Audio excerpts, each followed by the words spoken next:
As you can imagine, the events and allegations that have surfaced over the past few days have been very hurtful to our family. As is now public information, unfortunately, like so many families, locally and nationally, our family has also been impacted by opioid addiction. As the parent of a child who is an addict, I know all too well the devastation this creates. It is a harrowing journey that takes you down a road you never could have imagined you would be on.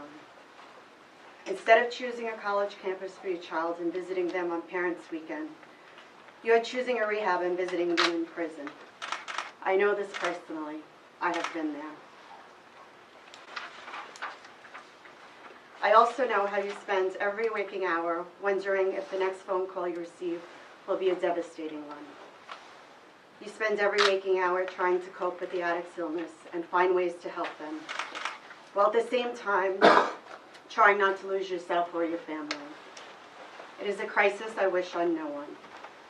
So despite the despicable nature in which my son's addiction has been exploited and exposed, to have allegations of any unethical behavior by Dan in connection with his arrest is not only completely false, but brutally painful.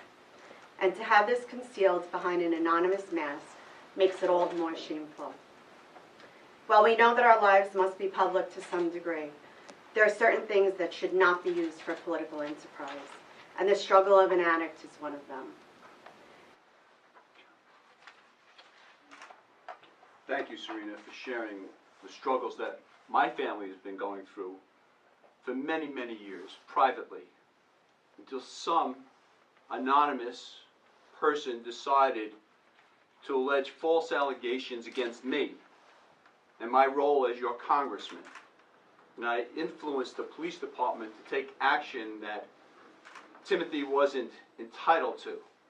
These complete false allegations are 100% untrue.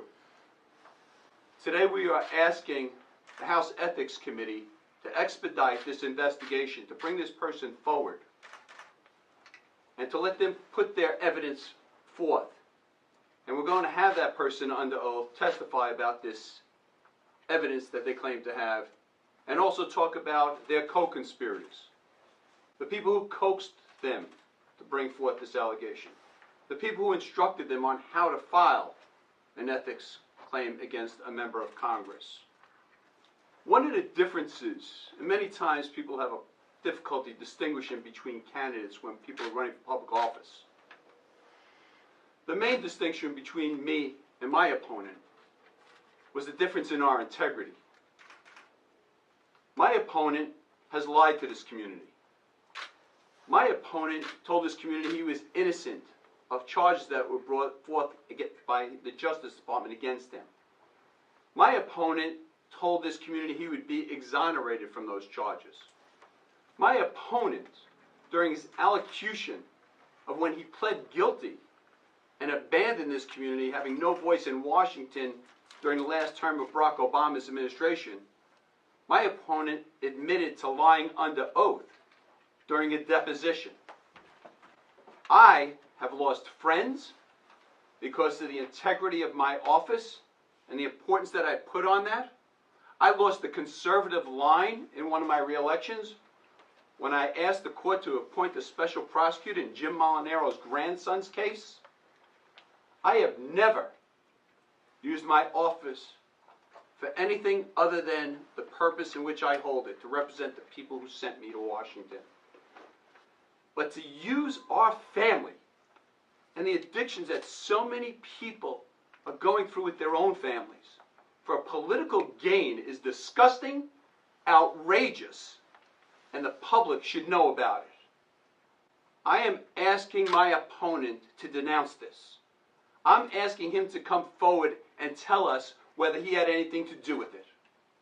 And I'm asking this anonymous source to go to the Ethics Committee, and we're asking the Ethics Committee today to bring forth their investigation immediately, because after the primary, it won't matter. I don't know if Michael Grimm is the anonymous source, but someone had to instruct this individual, because most citizens would not know how to file a House Ethics Committee complaint.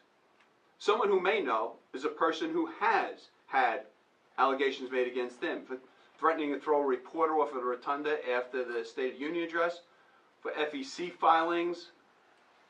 So someone who has had complaints against them filed might know how to do it. I was a prosecutor for 20 years. You don't have to have been a prosecutor for 20 years to put the pieces together on this.